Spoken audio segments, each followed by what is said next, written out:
अब आइए पीके भाई ने जो कांड किया है वो देखा जाए।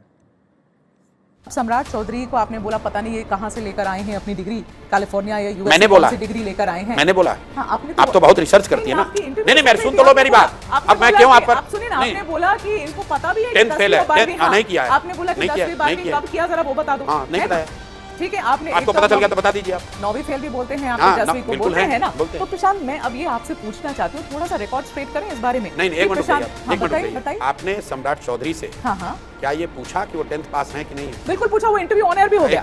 मैंने उनसे पूछा, उन्होंने बता दिया। हाँ, उन्होंने तो आपके ऊपर आरोप लगाए। नहीं मैं जो कह रहा हूँ उन्होंने 10th कब पास किया आप बता दीजिए। उन्होंने आपके ऊपर मैं जो पूछ रहा हूँ वो बताइए ना कि आप वो 10th पास है। वही तो बोल सकती हूँ ना, मैं तो नहीं बता सकती हूँ। आप बता दीजिए कि मैंने तो उनसे पूछा कि प्रशांत आपके आरोप हैं ये सारे, क्या बताइए। मैंने उन पर ये गलत आरोप लगाया है कि वो 10th पास उन्होंने कब किया? ये अच्छा मेरा सवाल सुन लीजिए, एक मिनट रुकिए। नहीं आप अपने हिसाब से नहीं चला सकते हैं ना। आप इतने इंटॉलरेंट क्यों होते हैं? सवाल पूछती हूं, सवाल भी आपने मुझे पूरा कर दिया। मैं नहीं। Are you being intolerant with me? बिल्कुल।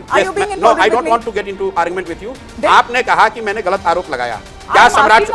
No, I'm not. No, hold on. आपने कहा कि मैंने गलत आरोप लगाया। नहीं, मैंने बोला आपने आरोप लगाया। मैंने बिल्कुल नहीं कहा कि आपने गलत आरोप लगाया। मैं ये क्यों कहूंगी प्रशांत? Is it for me to decide? It's not for me to decide. I said you put an allegation on him and he responded. Don't raise your voice. अरे भैया, you are being so intolerant. You are not letting me finish the question. No, I have given you half an hour. Tell me. It's done. I don't want to prolong this interview forever. मेरे 4 और interview हैं। हाँ बिल्कुल, आप बहुत आपका समय precious है। I do not want to prolong this interview any further. Please, आपको जो सवाल पूछना है, जो कहना है आप कहिए। मैं और कोई फर्दर सवाल नहीं लेना चाहता हूँ। This is my prerogative. It's my prerogative. It's my prerogative. मैं और सवाल नहीं लेना चाहता। मतलब वही है कि मैं थूक करके भाग जाऊं, मैं जो बोलूं वो हो गया, अखंड सत्य हो गया। सम्राट ने कहाँ से की बताई, आप वो क्या बताएगी भाई? तुम अपना बता लो, तुमसे जो पूछा जा रहा है तुम्हारी शिक्षा कहाँ से हुई नहीं हुई ये आप बता दो। और इस पूरे हिस्से में 2 क्लिप और है इसके, इस पूरे हिस्से में चिल्ला वो रहा है।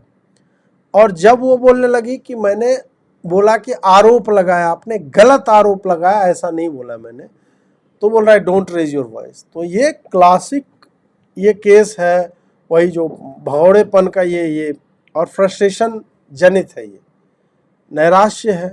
इनके साथ और भी बहुत कांड हो गए, इनके 2-3 प्रत्याशी जो है बैकआउट कर गए हैं, भाजपा में मिल गए हैं, ये सारा भी हुआ है। तो उसके कारण अभी दिख रहा है कि बेचारे बहुत ही फ्रस्ट्रेटेड है। और एक सामान्य से प्रश्न पे आप काम डाउन होकर के बोल सकते थे कि हाँ भाई हमने यहाँ पढ़ा है, 2 साल का गैप था, क्योंकि इन्होंने पीछे बोला है ललन टॉप वालों को कि बीच में जो आप छोड़िए ना वो सब पे कहाँ जाना।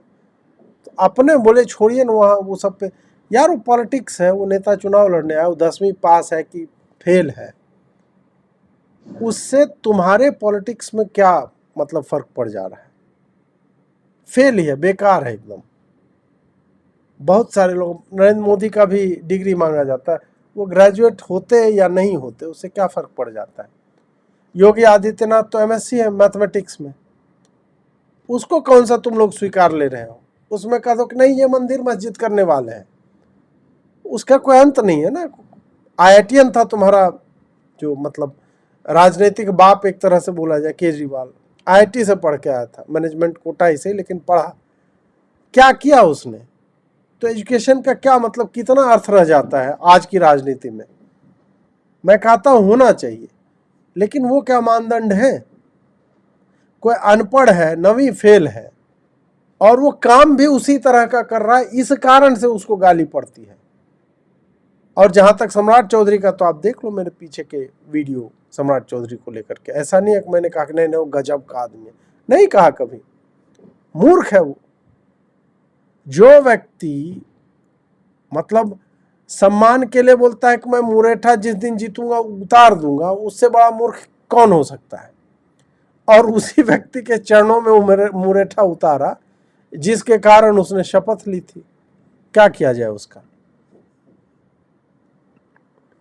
I did not say it was a wrong allegation. What did I say? कि उनका ये कहना है, तो मैंने बोला कि रिकॉर्ड स्टेट करें प्रशांत। Please, I do not want to continue with any continue And with why this is that? issue. No, but I don't want because you said half an hour. आपकी फ्लाइट है, मेरी भी आधे घंटे बाद लोग बैठे हुए, जाने अब दीजिए। ये तो इंटॉलरेंसी हुई ना, आप 2 घंटे तो बताइए इंटरव्यू नहीं ले सकते ना। बिल्कुल नहीं, मेरा तो आधा घंटा भी नहीं हुआ है।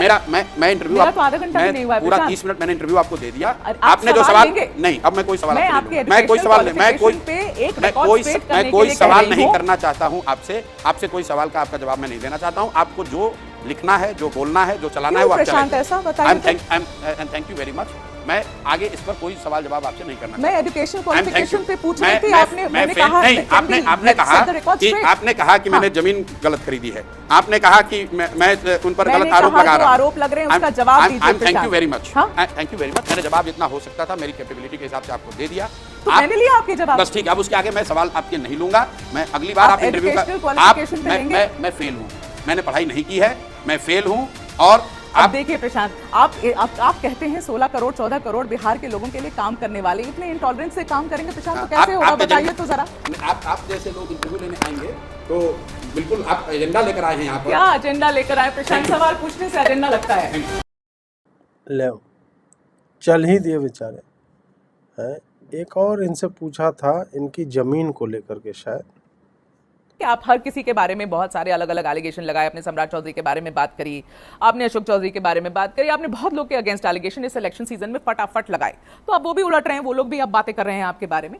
अब ये पेपर्स जो निकाल के वो कह रहे हैं कि प्रशांत किशोर ने यहाँ पाटलिपुत्र में कुछ 11 कट्ठा जमीन खरीदी। उसकी रजिस्ट्रेशन के पेपर्स निकाल के कह रहे हैं कि प्रशांत किशोर ने 9 करोड़ में ये जमीन खरीदी, मगर ये एक्चुअल प्राइस से बहुत कम है। बाकी सारी जो बैलेंस था वो क्या प्रशांत ने कैश में दिया, क्या किया क्या नहीं किया। अब देखिए, जब इस तरीके की बात प्रशांत किशोर के बारे में बोले, the man who is standing is a beacon of anti corruption, the person who wants to change Bihar, तो ये एलिगेशन लगेंगे तो क्या कहेंगे? इसीलिए मैं ये कहूंगा कि आप जैसे पत्रकार बहुत लेट हैं, क्योंकि इस पर बिहार में पूरे सितंबर महीने में खूब चर्चा हुई। ये रेट 9 ही सुन तो लीजिए आप मेरी बात, बोलिए। खूब चर्चा हुई और बिना पूछे मैंने अपना सिर्फ इस जमीन का नहीं, अपने पूरे 3 साल का income tax, GST return, income tax return, income, उसका स्रोत, वो सब पब्लिकली जारी कर दिया। I just have a specific question. Is that land worth 9 crore? Is it बिल्कुल, नाम बता देता हूं, जिस महिला ने बेचा है उससे जाकर बात कर लीजिए। वो दिल्ली में ही रहती हैं, डॉक्टर हैं, और उन्होंने इतने ही में बेचा है और इतना ही पैसा उनको चेक किया गया है ना जी। तो जो वो आरोप लगा रहे हैं कि ये जमीन 36 करोड़ की है, बाकी प्रशांत ने कैश में दिया है। आप 36 करोड़ रुपए मुझे दे दीजिए, मैं अभी जमीन आपको दे देता हूं। जो कह रहे हैं, जो आरोप लगा रहे हैं, 36 छोड़िए। तो ये आप मार्केट रेट, आप जो है रजिस्ट्री जो हुई है बहुत कम में हुई है, यही एलिगेशन है ना? भाई कैसे कम में होगी? सरकारी रेट है, वो फिक्स है। सुन लीजिए मेरी बात, उतना ही पेमेंट चेक, वो रेट है नहीं वहां का। तो आप मुझे दे दीजिए ना वो पैसा। अगर आप ये कह रही हैं कि वो 30 करोड़ की जमीन है, 36 करोड़ की जमीन है, जो कह रहा है, तो जैसे मैंने आपको कहा ना कि लोग कहते हैं कि आपको दी मीडिया है, तो आपको बुरा लगा, तो वैसे वो कह रहे हैं आपको बुरा लग रहा है कि वो 36 करोड़ की जमीन है। नहीं, सुन लीजिए, तो मैं ये कह रहा हूं कि भाई जो कह रहा है वो 36 करोड़ रुपए मुझे दे दे, मैं जमीन उसको अभी दे देता हूं। अब जीवन में किसी ने भी, आप में से जो भी है, जहां पे भी कभी भी जमीन खरीदा हो, तो ये बात मानने लायक नहीं है कि एक तो पटना में जमीन हो, पटना छोड़िए, गांव में भी यदि मुझे जमीन खरीदनी होगी, सर्कल रेट जितना होता है, सरकार ने बोला कि 1 कट्ठा मान लीजिए 50,000 रुपये कट्ठा इस सर्कल का रेट है। खेती की ज़मीन का अलग रेट होगा, रिहायशी का अलग होगा, वो गांव में रिहायशी का अलग होगा, शहर में रिहायशी का अलग होगा, मेन सिटी के पास होगा, सारा जो है वो रेट डिसाइडेड रहता है, सरकारी है। और जब आप निबंधक के पास जाओगे, रजिस्ट्रार जो होते हैं, उसके सामने बेचने वाले खरीदने वाले दोनों से शपथ लिया जाता है कि आप ये बताओ कि आपने इस ज़मीन का कितना पैसा दिया। तो आपको जो वकील होगा जो ये पूरा डील करवाता है, बोलेगा कि आपको इतना ही बोलना है। आपने दिया है 3 गुना उसका, 1.5 लाख रुपए कट्ठा बेचा है, आपको कहना है 50,000 हम दिए। Prashant Kishor wants us to believe that Patna का 11 कट्ठा जमीन जिसका मार्केट रेट कुछ है, वो उन्होंने जितनी राशि 9 करोड़ में जो वो ली है उतने में ही ली है, जितना रजिस्ट्रेशन उन्होंने चेक दिया, and we should believe it.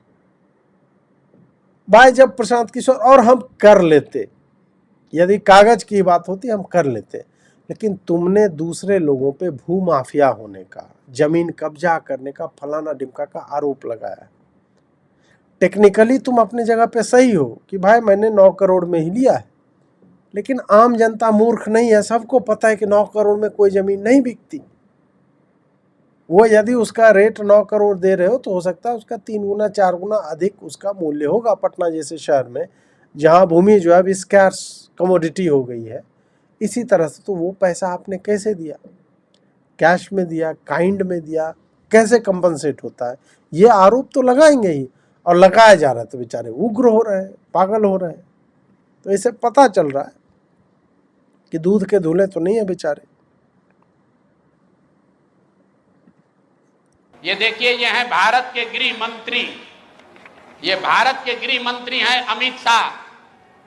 Amit Shah ji हैं भारत के गृह मंत्री, और साथ में है धर्मेंद्र प्रधान जो भारत सरकार के मंत्री हैं और भाजपा के यहाँ चुनाव के अधिकारी हैं, प्रभारी हैं। देखिए आप लोग, आचार संहिता की बात होती है, वोटरों को डराने खरीदने पर आचार संहिता लागू है, लेकिन सामने का जो उम्मीदवार है उसको भारत के गृह मंत्री अपने साथ खड़ा किए हुए हैं, पूरे दिन बैठाए हुए हैं ताकि वो नामांकन भी ना कर सके। ये है भाजपा के चाल चरित्र चेहरा। ये देखिए भाजपा का चाल चरित्र चेहरा। और बता रहे हैं ट्विटर पर बैठ के कि जनसुराज के उम्मीदवार भाग रहे हैं। आप बताइए, कोई साधारण व्यवसायी जो राजनीति करता है उसको भारत के गृह मंत्री अगर बुलाकर अपने साथ बैठा ले तो उसके पास क्या विकल्प बचेगा? क्या विकल्प बचेगा? नहीं जाएगा भाई, बोलेगा हम नहीं जाएंगे, हमको नहीं जाना है, आप कोई भी हो।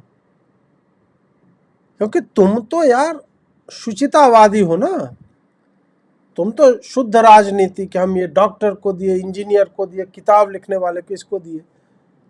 तो भाई कम से कम ऐसे कैंडिडेट चुनो जो उसको अमित शाह क्या प्रधानमंत्री क्या बराक ओबामा और ट्रंप बुला ले, वो बोले कि नहीं हमको नहीं जाना है, प्रशांत किशोर जिंदाबाद, जनसुराज पार्टी जिंदाबाद, वो ऐसा करे।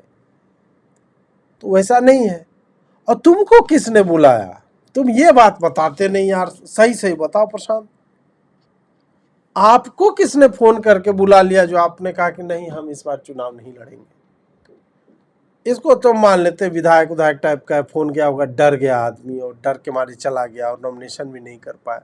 एक दिन पहले कर लेता नॉमिनेशन, अंतिम ही दिन क्यों करना? ये भी तो हो सकता है कि भाजपा ने बोला होगा कि आपको जो अच्छी डील हम दे देंगे।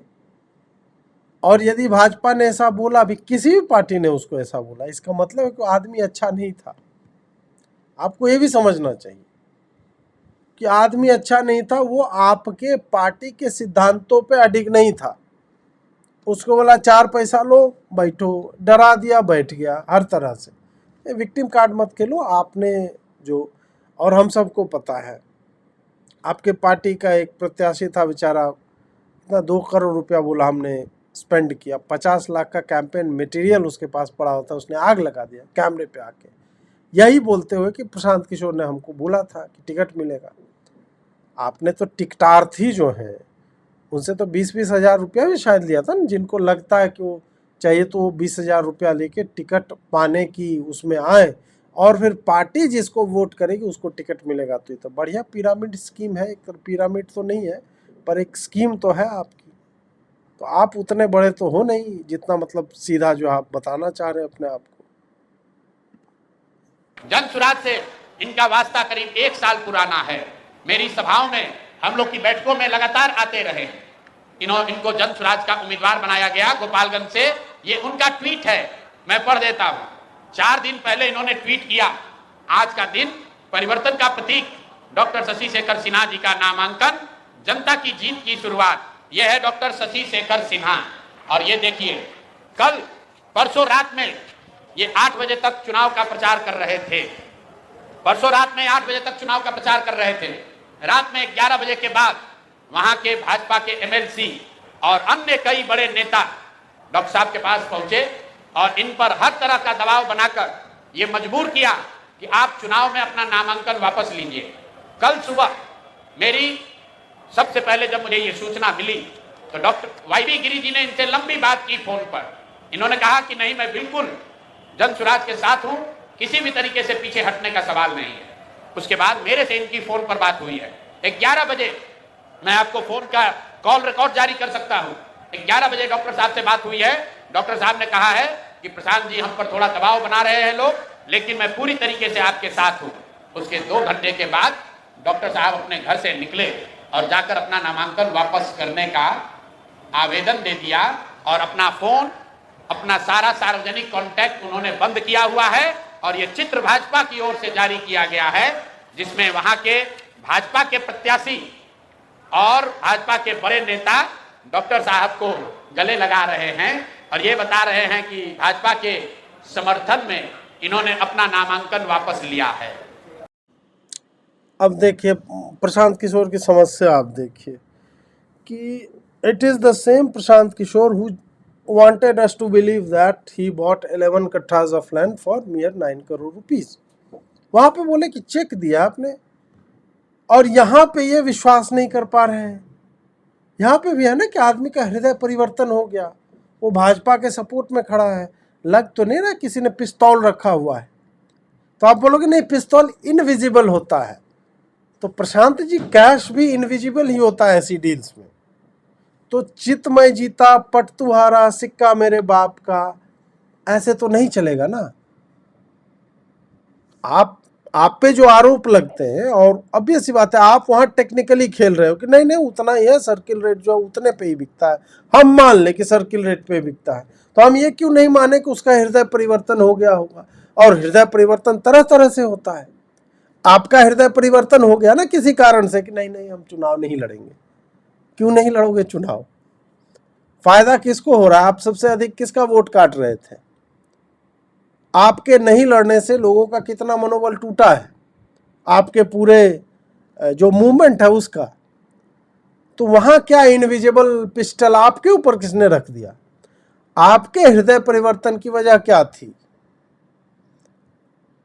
ऑप्शन ए, नहीं हमारे पार्टी के लोगों ने कहा मत लड़िए। ऑप्शन बी, आपको किसी बड़ी पार्टी ने कैश ऑफर कर दिया। ऑप्शन सी, आपको डराया धमकाया गया। ऑप्शन डी, आप डर गए कि हम जीत नहीं पाएंगे इसलिए हम चिकन आउट करके आप निकल गए। तो 4-5 विकल्प तो सबके सामने रहते हैं, तो आप बताइए।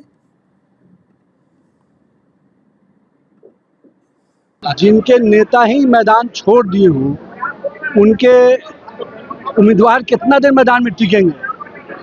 जिस दल का नेता हिम्मत नहीं जुटा पाया हो चुनाव लड़ने का, वो अपने उम्मीदवारों को क्या ताकत दे पाएगा? और अगर उम्मीदवार छोड़े हैं मैदान, तो इसका सबसे पहला दोषी उनका नेता है, जिस पार्टी के लिए वो चुनाव लड़ने जा रहे थे। तो मैं तो कहूँगा प्रशांत किशोर जी, सबसे पहले आप अपने अंदर झांकिए कि आपने क्या किया था। आप ही मैदान छोड़ दिए तो आपका कार्यकर्ता, आपका नेता किस प्रकार से मैदान में बना रहे? यह प्रश्न जायज है। और कोई भी यदि मान लीजिए कि मैं चुनाव में हूं और मुझे इंडोर्स कर रहा है कोई व्यक्ति और वही चुनाव नहीं लड़ रहा है, और मुझे ऐसा फील हो कि यार मेरा जो काडर है बोल रहा है कि यार वो क्यों नहीं लड़ रहा है, वो डर गया, इसका मतलब हम लोग जीतेंगे नहीं, मनोबल गिर रहा हो, आपका सपोर्ट बेस खत्म हुआ, तो आप नहीं चाहोगे कि यार हट जाओ, मतलब नहीं लड़ो, क्यों भद्द पिटवाना। कि मेरा नेता ही डर के मारे छोड़ गया तो हम क्यों लड़के अपनी भद्द पिटवाएं। तो एक एंगल ये भी है देखने का। पीके को तो ये भी सोचना चाहिए भाई तुमने क्या किया, तुम्हारे कारण तो नहीं जा रहे हैं छोड़ छोड़ के, तुम नहीं लड़े उसके कारण उनको लग रहा है अच्छा छोड़ो, इसी में यदि हमको डील भी कोई मिल जाए, हम मान लेते हैं कि हो सकता है मनी इन्वॉल्व हो सकता है डराया गया हो। कब डरा? जब तुमने बोल दिया कि तुम जो है चुनाव नहीं लड़ने वाले। तो मैं अभी भी कहता हूं कि यदि आपको बाकी कैंडिडेट बचाने हैं प्रशांत भाई, आप अनाउंस कर दो कि मैं जो है सेकेंड फेज वाले में नॉमिनेशन कर रहा हूं, फलाने जगह से कर दो, नॉमिनेशन कर दो, कहीं से भी कर दो, रैंडम जगह से कर दो आप।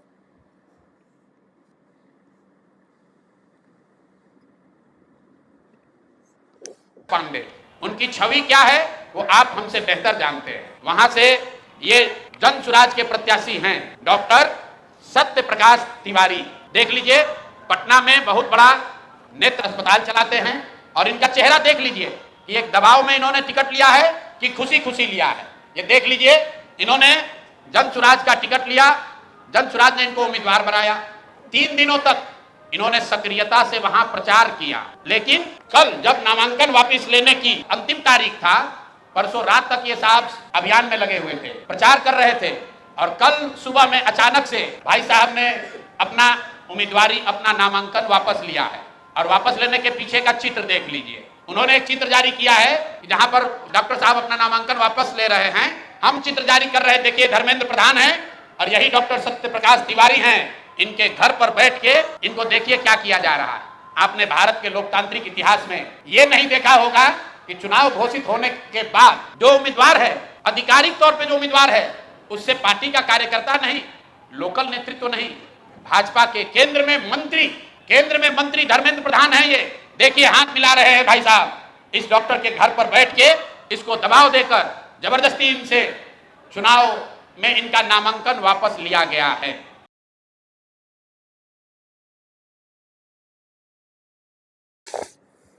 सेम बात भाई कि इतने कमज़ोर उम्मीदवार मत उतारो और उनका उत्साहवर्धन के लिए तुम्हें खुद मैदान में आना चाहिए था, जो तुम नहीं आए। अब रोने से जो है कोई फ़ायदा है नहीं, और रोने वाले जो है आज बहुत लोग रहे हैं। उससे पहले थोड़ा नीतीश कुमार जी को सुना जाए। थोड़ा इधर उधर कर दिया था, 1.5 महीना उन लोगों को। अब बाद में हम देखे गड़बड़ है, कुछ नहीं करता है, हम तो हटा दिए। और कभी नहीं, सब दिन के लिए हम लोगों का जिनके साथ शुरू से यही रहेगा। और आप जान रहे हैं यहाँ बिहार में काम हो रहा है और केंद्र का भी सहयोग मिल रहा है, तो सब दिन के लिए ये सब सहयोग होगा। इसलिए आप याद रखिएगा, कोई दूसरा करता है। अब महिला को दिया था जी कोई, वो सब आज तक कभी महिला को किया था? हम लोग जो महिला के लिए किए, जो आपको बता रहे, वो सब महिला कुछ किया था? और 7 साल में वो हट गया था तो अपना पत्नी को बनवा दिया था। कोई महिला को, जनरल महिला को कोई मतलब था? कभी कुछ नहीं था। सब अपने परिवार को सोचता। हम लोगों को देखे हैं कभी कोई परिवार का हम बात करते हैं कभी अपने परिवार का? हम तो सब जगह के लोगों के हित में काम करते हैं। ये तो सही बात है। महिला वोटर के लिए जितना, महिला ही नहीं, कन्या वोटर, लड़कियों को साइकिल देने की स्कीम जो है, वो एक बार शायद बोला भी था नीतीश कुमार ने कि ठीक है मेरी लेगेसी क्या होगी। जैसे बिहार म्यूज़ियम इन्होंने बनाया, वो भी बहुत अच्छा है।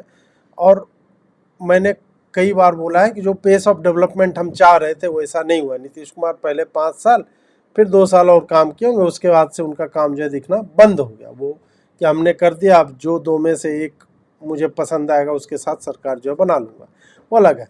परंतु लड़कियों के लिए और महिलाओं के लिए जितना इस व्यक्ति ने किया है उतना नहीं किया, अन्य किसी ने नहीं किया।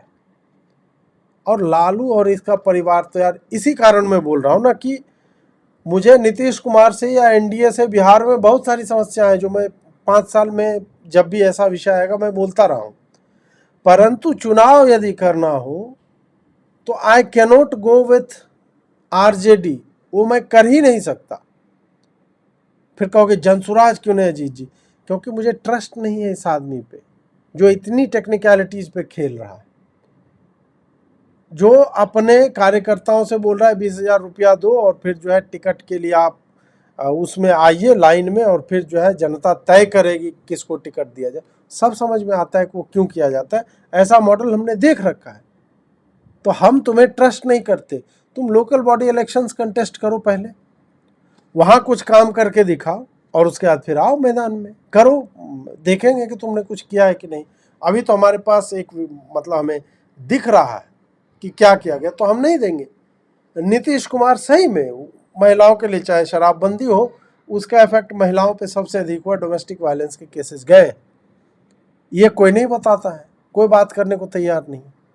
लड़कियों की शिक्षा में जो परसेंटेज ऑफ गर्ल्स जो स्कूल से ड्रॉप आउट होती है, उसके गिरने में बहुत बड़ा हाथ है नीतीश कुमार का, कि उसने इनेबल किया है लड़कियों को साइकिल वाइकिल दे के।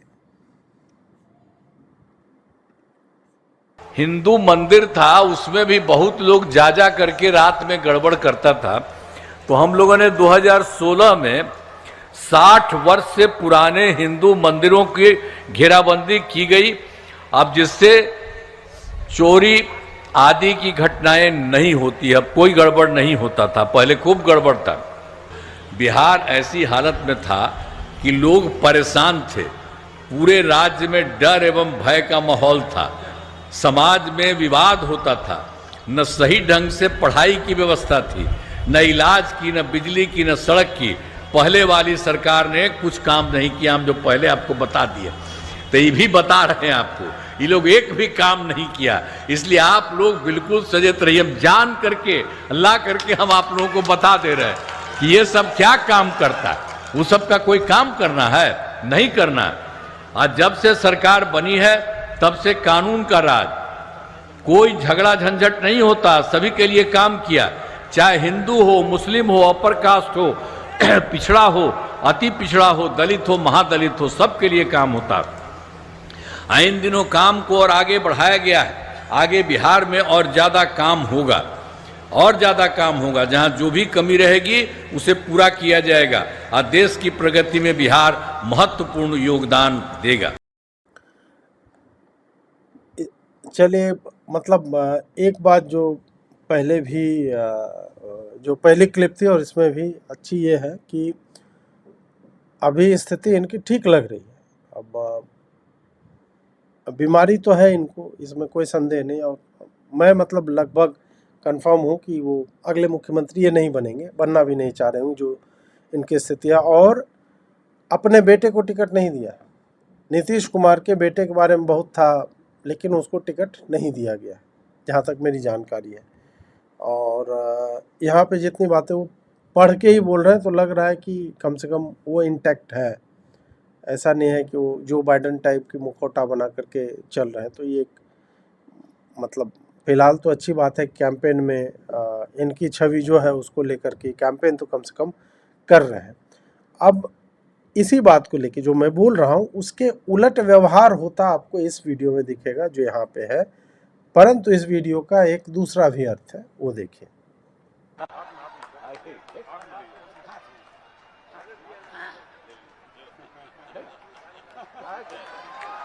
वो हाथ कर रहे हो, ये गजब आदमी है भाई, हाथ काहे करते हैं तब तो सब। तो इसीलिए हम तो कहेंगे कि जिताइए, तो जिताइएगा ना। अब यहाँ पे क्या है कि वो माला है, तो संजय झा जो है, जिनके ऊपर यह आरोप लगता है कि संजय झा ही अभी नीतीश कुमार को चला रहा है। जैसे विवेक पांडियन जो था, वो आपने देखा होगा कि नवीन पटनायक थे, उनका हाथ ऐसे करके दबा देता था, उनका हाथ बहुत अशक्त हो चले थे, वो पूरा दिखता था। तो इनके ऊपर आया संजय झा के ऊपर कि यही जो है वो अभी चला रहा है नीतीश को। अब यहाँ पे संजय झा को डांट पड़ी कि भाई तुम हाथ में काहे देंगे माला पे, माला हम गले में पहनाएंगे, प्रत्याशी है उसके गले में क्यों नहीं पहना, और उसका गजब आदमी हो। तो ये कोई ये मतलब ऐसा नहीं है कि वो मेंटली डिस्टर्ब्ड है इस कारण गले, तो माला कहाँ पे पहनाएगा आदमी? माला हाथ में कौन देता है? माला विजयी कोई होता है उसके आशीर्वाद के रूप में दिया जाता है, विजय हो के आया उसके कारण दिया जाता है। हर माला विवाह का ही नहीं होता है कि अरे महिला गले में जो है नीतीश जी माला पहना दिए।